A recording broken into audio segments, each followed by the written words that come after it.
Good morning. Sorry, I'm kind of a mess.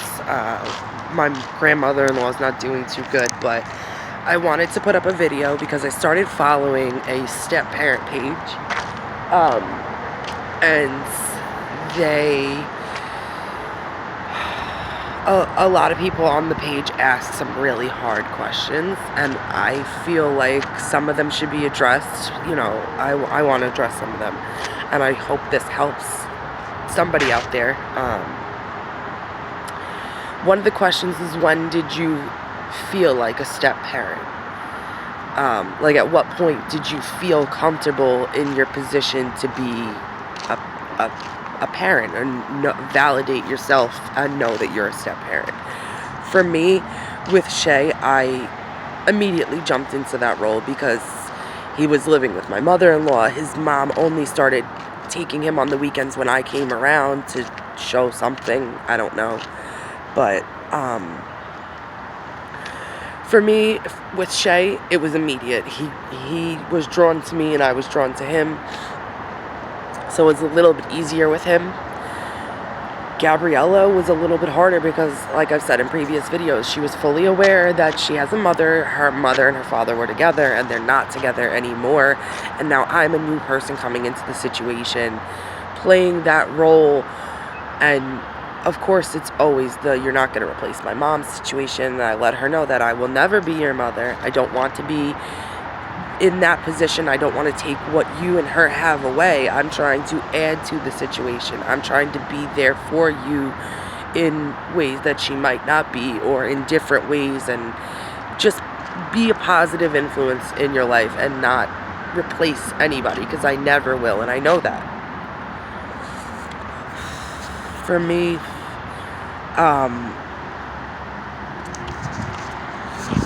I really felt like her step parent when she started,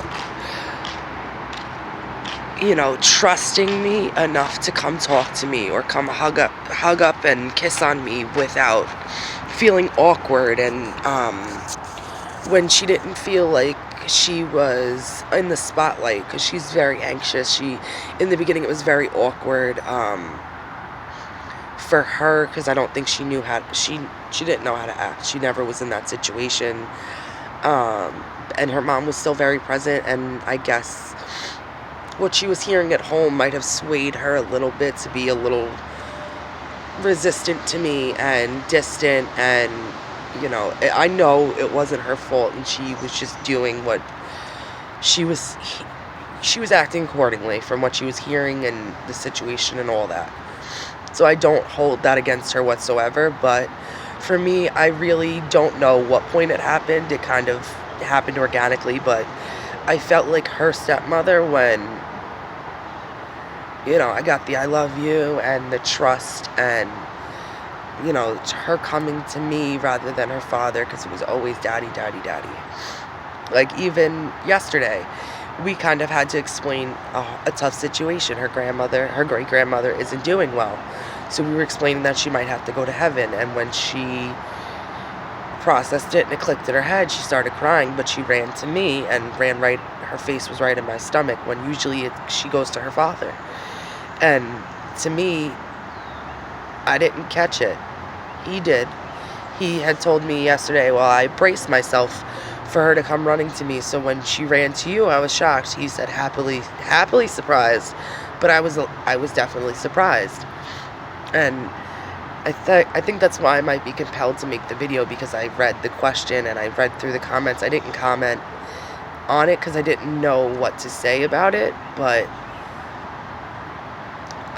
I think it's when they choose. It's not when you choose. It's not an official thing. Like, had already been married when I felt like Gabriella's step-parent, because most of the time, in the eyes of the law, just because you married their father or their mother, you have no rights to those children.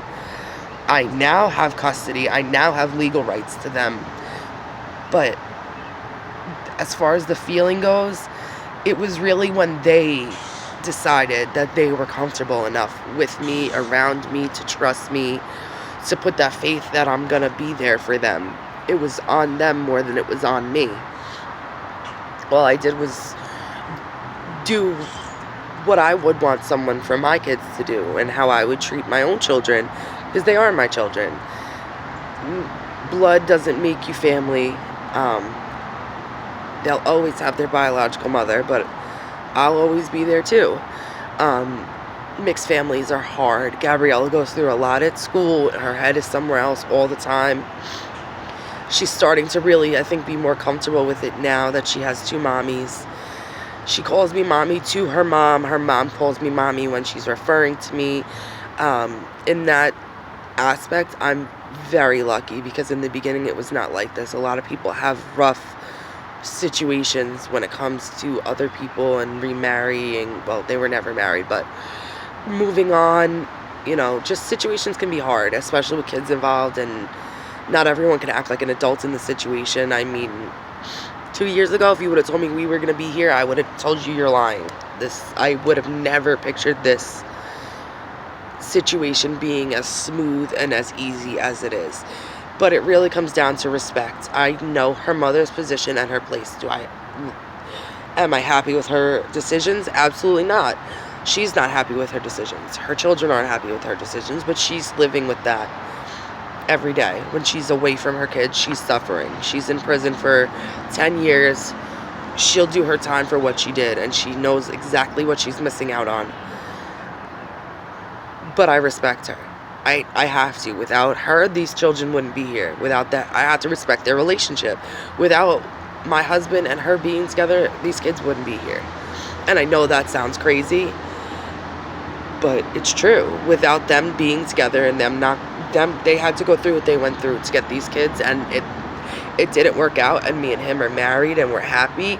She's in a different place now. We're in a different place now, and everybody plays a different role in their lives. I'm mommy, but I'm not their mommy. Like, their mommy, their mother. And she's not me. So we each play a different role in each other's lives. Just like I'm a different mother to my 5-year-old autistic son than I am to my 7-year-old daughter. I'm a different mommy to them separately, because they both need different things. They both yearn for different things. It's a different situation. So you can't be the same person to each child, because they pull different things out of you. My husband had said to me, while laying in bed also, a few people had told him, do you think she's going to act different when she has a child of her own? Do you think she's going to be less attentive to the kids that you have now? And I don't foresee that. I treat them as if they were my children. Blood doesn't matter to me. They are my children. I love them. I don't care that I didn't give birth to them. I don't care that they have a different biological mother. They're part of my husband, so they're part of me too. I love him for who he is. I love them for who they are. I'm gonna raise them how I would want somebody raising my children, because they are. But in other situations, it's hard. Some people get into relationships and never accept the other person's children, or can never be, okay with this parent of the children, whether it's their mother or their father. But for me, the way it worked out is we respect each other. We have that mutual respect. She's not here, no, but she calls all the time. She knows what's going on in her kids' lives. We run things by her, as far as religion and summer camp and what's going on at school and any major things that have happened, even little milestones. She knows. We talk. She's not physically present. She's only present on the phone, and we visit her sometimes, but she still needs to know what's going on with her children. It just comes down to putting your personal feelings to the side, and it's hard to do, but you have to do what you need to do in the best interest of your children, because what they see is it's gonna sway them in their emotions and how they act. And I don't think that Gabriella would be as open with me if me and her mother weren't on such good terms. I think she knows now that it's okay that she loves me. It's okay that she calls me mommy. It's okay that I'm the one raising her. It's okay. Like, her mom trusts me with her, just like my husband trusts me with his kids. So I think she knows now that It doesn't have to always be bad. It doesn't have to always be fighting. It doesn't always have to be chaos. It takes a while to get to that point. It's got to be everybody. But it's worth a shot for them. Thanks, YouTube.